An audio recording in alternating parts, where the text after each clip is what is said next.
നമസ്കാരം, ഞാൻ ശ്രുതി നിതിൻ. ശ്രുതീസ് കുക്കറിയിലേക്ക് നിങ്ങൾക്ക് എല്ലാവർക്കും സ്വാഗതം.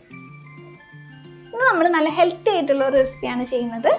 കറുത്ത പഴമൊക്കെ നിങ്ങളുടെ വീട്ടിലുണ്ടെങ്കിൽ അത് ചിലപ്പോൾ ചിലർക്കെങ്കിലും കഴിക്കാൻ ഇഷ്ടമില്ലാത്തവരുണ്ടായിരിക്കും. അങ്ങനെയുള്ളവർക്കും അല്ലാത്തവർക്കൊക്കെ ഈസി ആയിട്ട് ഉണ്ടാക്കാൻ പറ്റുന്നതും നല്ല ടേസ്റ്റി ആയിട്ട് കഴിക്കാൻ പറ്റുന്നതായ ഒരു സിമ്പിൾ ആയിട്ടുള്ള ഒരു പലഹാരമാണ് നമ്മൾ ഉണ്ടാക്കാൻ പോകുന്നത്. 4 മണിക്ക് കുട്ടികൾക്കൊക്കെ കൊടുക്കാൻ പറ്റിയിട്ടുള്ള അവിലും പഴവും വെച്ച് തയ്യാറാക്കുന്ന പഴം അവിലുണ്ടിയാണ് നമ്മൾ ഇന്ന് തയ്യാറാക്കുന്നത്.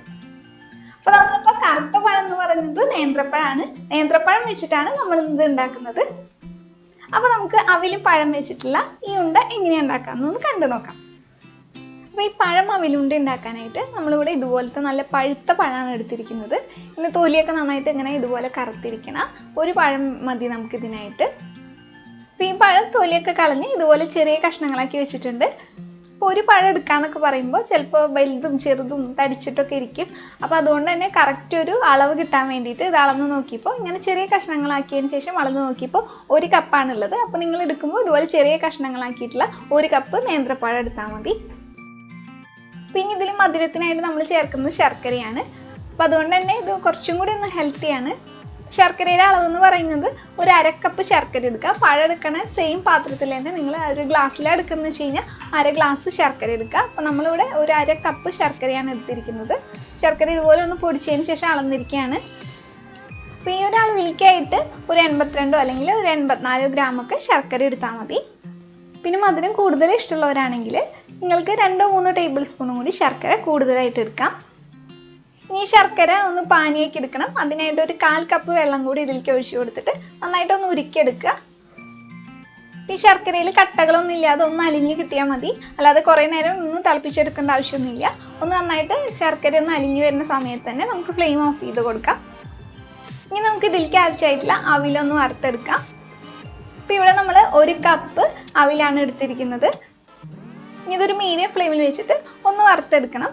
അപ്പോൾ നിങ്ങളുടെ കയ്യിൽ കപ്പൊന്നുമില്ലെങ്കിൽ കുഴപ്പമില്ല. നിങ്ങൾ ഏത് പാത്രത്തിൽ എടുക്കുന്നത് വെച്ച് കഴിഞ്ഞാൽ എല്ലാ സാധനങ്ങളും, അതായത് അവിലും പഴവും ശർക്കരയൊക്കെ അതിൽ തന്നെ അളന്ന് വെച്ചാൽ മതി.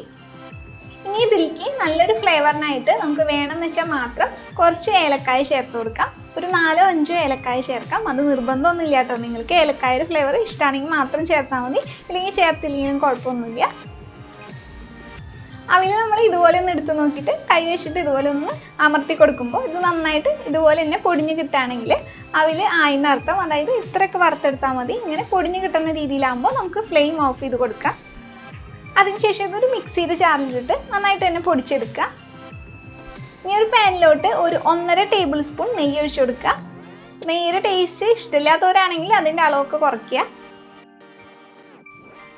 ഞാൻ നെയ്യൊന്ന് ചൂടായിട്ട് വരുമ്പോൾ അതിലോട്ട് കുറച്ച് അണ്ടിപ്പരിപ്പ് ഇട്ടിട്ടൊന്ന് വറുത്തെടുക്കാം. അണ്ടിപ്പരിപ്പിന് അങ്ങനെ അളവൊന്നുമില്ല. അത് നിങ്ങൾക്ക് കഴിക്കാൻ എത്രത്തോളം ഇഷ്ടമാണെന്ന് വെച്ച് കഴിഞ്ഞാൽ അതിനനുസരിച്ച് ചേർത്ത് കൊടുക്കാം. ഞാനൊരു ചെറിയ പിടി അണ്ടിപ്പരിപ്പാണ് ചെറിയ കഷ്ണങ്ങളാക്കിയിട്ട് എടുത്തിരിക്കുന്നത്. ഇനി അതിൻ്റെ കളറ് മാറുന്നവരെ ഈ നെയ്യിലിട്ടിട്ട് ഒന്ന് വറുത്തെടുക്കുക. അപ്പം അണ്ടിപ്പരിപ്പ് വേണം നിർബന്ധമൊന്നുമില്ല കേട്ടോ. അണ്ടിപ്പരിപ്പ് ചേർത്തില്ലെങ്കിലും കുഴപ്പമില്ല. ചേർത്താൽ നമുക്കിത് കടിക്കുമ്പോൾ ഒരു നല്ല ടേസ്റ്റ് ആയിരിക്കും. അതുകൊണ്ട് നമ്മൾ ചേർത്തു എന്ന് മാത്രം. അണ്ടിപ്പരിപ്പ് ഈ ഒരു കളറാകുമ്പോൾ നമുക്ക് ഇതിൽ നിന്ന് മാറ്റി വയ്ക്കാം. അതിനുശേഷം ആ നെയ്യിലോട്ട് നമ്മൾ നേരത്തെ ഒക്കെ തന്നെ കനം കുറച്ച് അരിഞ്ഞു വെച്ചിട്ടുള്ള പഴം ഇട്ട് കൊടുത്തിട്ട് ഒന്ന് നന്നായിട്ടൊന്ന് വഴറ്റിയെടുക്കുക.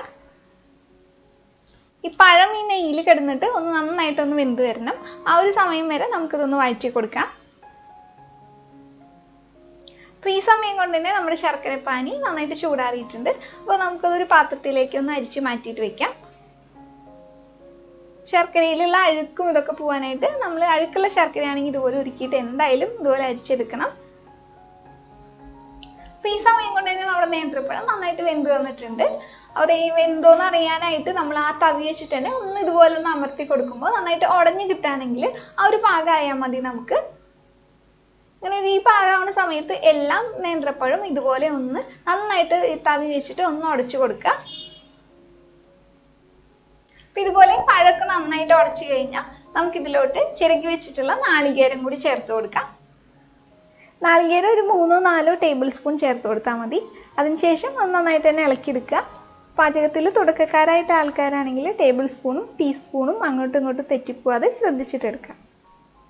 ഒരു ലോ ഫ്ലെയിമിൽ വെച്ചിട്ട് ഒരു 1.5 മിനിറ്റോളം ഈ നാളികേരം ഒന്ന് നമ്മളൊന്ന് ഇളക്കി കൊടുത്താൽ മതി. അപ്പം അതിനുശേഷം ഇതിലോട്ട് നമ്മൾ അരിച്ചിട്ട് മാറ്റി വെച്ചിട്ടുള്ള ശർക്കര പാനിയും കൂടി ചേർത്ത് കൊടുക്കുക. എന്നിട്ട് നന്നായിട്ട് തന്നെ ഒന്ന് ഇളക്കി കൊടുക്കുക. അപ്പൊ ഈ സമയത്തൊക്കെ നമുക്കൊരു മീഡിയം ഫ്ലെയിമിൽ വെച്ച് കൊടുക്കാം. അതിനുശേഷം നമ്മൾ പൊടിച്ച് മാറ്റി വെച്ചിട്ടുള്ള അവില് ഇതിലോട്ട് ചേർത്ത് കൊടുക്കുക. അവിൽ ചേർത്ത് കൊടുത്തു കഴിഞ്ഞാൽ അപ്പൊ തന്നെ നന്നായിട്ട് ഇളക്കി കൊടുക്കാം. അപ്പൊ തന്നെ ഈ ശർക്കര പാനിയൊക്കെ അവിലായിട്ട് നന്നായിട്ട് യോജിച്ച് കിട്ടും നമുക്ക്. പിന്നെ പെട്ടെന്ന് ആ വെള്ളത്തിന്റെ നനവൊക്കെ മാറി ഇതൊന്ന് വലിഞ്ഞു വരും. അപ്പൊ ഇതുപോലെ ഒന്ന് ഇളക്കിയെടുക്കുമ്പോൾ തന്നെ ആ ശർക്കര പാനിയിലെ ആ നനവൊക്കെ ഒന്ന് മാറി കിട്ടും നമുക്ക്. അപ്പൊ എല്ലാം കൂടി യോജിച്ച് ഇങ്ങനെ ഒന്ന് വലിഞ്ഞു വരുന്ന സമയത്ത് തന്നെ നമുക്ക് ഫ്ലെയിം ഓഫ് ആക്കി കൊടുക്കാം. അതല്ലാതെ കൂടുതൽ സമയമൊന്നും ഇത് വലിയിച്ചെടുക്കാൻ നിൽക്കരുത്. അതായത് അതിന്റെ നനവൊന്നും മാറി കൂടുതൽ ഡ്രൈ ആയാൽ പിന്നെ നമുക്ക് ഇത് സോഫ്റ്റ് ആയിട്ട് നമുക്ക് ഉരുട്ടിയെടുക്കാനൊന്നും പറ്റില്ല. അപ്പൊ ഇതുപോലെ ഒന്ന് വലിഞ്ഞു കിട്ടുമ്പോൾ തന്നെ നമുക്ക് ഫ്ലെയിം ഓഫ് ചെയ്ത് കൊടുക്കാൻ മറക്കരുത്. ഇതിലോട്ട് നമ്മൾ വറുത്ത് വെച്ചിട്ടുള്ള അണ്ടിപ്പരിപ്പും കൂടി ഒന്ന് ചേർത്ത് കൊടുക്കാം. അതിനുശേഷം ഒന്ന് യോജിപ്പിച്ചെടുത്താൽ മതി നമുക്ക്. അപ്പൊ ഇനി ഇത് ഉരുട്ടിയെടുത്താൽ മതി. അത്രയുള്ളൂ നമ്മുടെ പഴം അവിലുണ്ട. വളരെ എളുപ്പമായിട്ട് തന്നെ നല്ല ഹെൽത്തി ആയിട്ട് നമുക്ക് ഉണ്ടാക്കാൻ പറ്റുന്ന ഒരു പലഹാരമാണ്. അപ്പൊ മധുരത്തിനൊപ്പം ചെറിയൊരു പുളിയൊക്കെ കൂടിയിട്ടുള്ള നല്ലൊരു പഴം അവിലുണ്ടിയാണ്. നിങ്ങൾ എല്ലാവരും ഒന്ന് ഉണ്ടാക്കി നോക്കണം. പ്രത്യേകിച്ച് കറുത്ത പഴം അങ്ങനെ കഴിക്കാത്തവരൊക്കെ ഉണ്ട്, വീട്ടിലത് വേസ്റ്റ് ആയിട്ട് കളയൊക്കെ ആണെങ്കിൽ നിങ്ങൾ തീർച്ചയായിട്ടും ഇതുപോലെ ഒന്ന് ട്രൈ ചെയ്ത് നോക്കണം. അപ്പം ഇനി നമുക്ക് അങ്ങനെ കറുത്ത പഴങ്ങളൊന്നും ഉണ്ടെങ്കിൽ കളയൊന്നും വേണ്ട. ഇതുപോലെ ഒന്ന് ചെയ്തെടുത്താൽ കുട്ടികൾക്ക് തീർച്ചയായിട്ടും ഇഷ്ടമാവും, വലിയവർക്കും ഇഷ്ടമാവും കേട്ടോ. അപ്പം നമ്മളിത് ഉരുട്ടിയെടുത്തപ്പോൾ നന്നായിട്ട് ചൂടാറൊന്നുമില്ല. നമ്മൾ കൈ വെച്ചൊന്ന് ഉരുട്ടിയെടുക്കാനായിട്ടുള്ള ചൂടോട് കൂടി തന്നെ നമ്മൾ ഉരുട്ടിയെടുക്കുകയാണ്. അപ്പോൾ വീഡിയോ നിങ്ങൾക്ക് ഇഷ്ടപ്പെട്ടു എന്ന് കരുതുന്നു. ഇഷ്ടപ്പെട്ടാലും ഇല്ലെങ്കിലും നിങ്ങളുടെ അഭിപ്രായങ്ങളൊക്കെ അറിയിക്കണം. അപ്പൊ കറുത്ത പഴം ഉണ്ടെങ്കിൽ നിങ്ങൾ തീർച്ചയായിട്ടും ഉണ്ടാക്കാം. ഇതിനായിട്ട് കുറച്ച് പഴുത്ത പഴമാണ് നല്ലത്. അതായത് ഇത്രയും പഴുക്കണമെന്നില്ല, എന്നാലും അത്യാവശ്യം പഴുത്ത പഴമാണ് ഇതിലേക്കായിട്ട് നല്ലത്. അപ്പോൾ വീഡിയോ നിങ്ങൾക്ക് ഇഷ്ടപ്പെട്ടിട്ടുണ്ടെങ്കിൽ വീഡിയോയ്ക്ക് ലൈക്ക് ചെയ്യാനും പിന്നെ ഇത് ഉണ്ടാക്കി നോക്കിയിട്ട് നിങ്ങൾക്ക് ഇഷ്ടപ്പെടുകയാണെങ്കിൽ ഇത് മറ്റുള്ളവർക്ക് കൂടി ഒന്ന് ഷെയർ ചെയ്ത് കൊടുക്കാനും മറക്കരുത്. അപ്പോൾ ഈ ചാനൽ കണ്ടിട്ട് സബ്സ്ക്രൈബ് ചെയ്യാത്തവരാണെന്ന് വെച്ചാൽ, നിങ്ങൾ ആദ്യമായിട്ടാണ് കാണുന്നത് വെച്ചാൽ നിങ്ങളുടെ വലതു ഭാഗത്ത് കാണുന്ന റെഡ് സബ്സ്ക്രൈബ് ബട്ടൺ ഒന്ന് ക്ലിക്ക് ചെയ്യണേ. അതോടൊപ്പം ഒരു ബെല്ലൈക്കണും കൂടി കാണും. അതിൽ ക്ലിക്ക് ചെയ്യുമ്പോൾ ഒരു 3 ഓപ്ഷൻ വരും. അതിൽ ഓൾ എന്ന ഓപ്ഷനും കൂടി സെലക്ട് ചെയ്ത് കൊടുക്കാൻ മറക്കരുത്. അപ്പോൾ നമുക്കിവിടെ ഇതുപോലത്തെ ഒരു 8 ഉണ്ടയാണ് കിട്ടിയിട്ടുള്ളത്.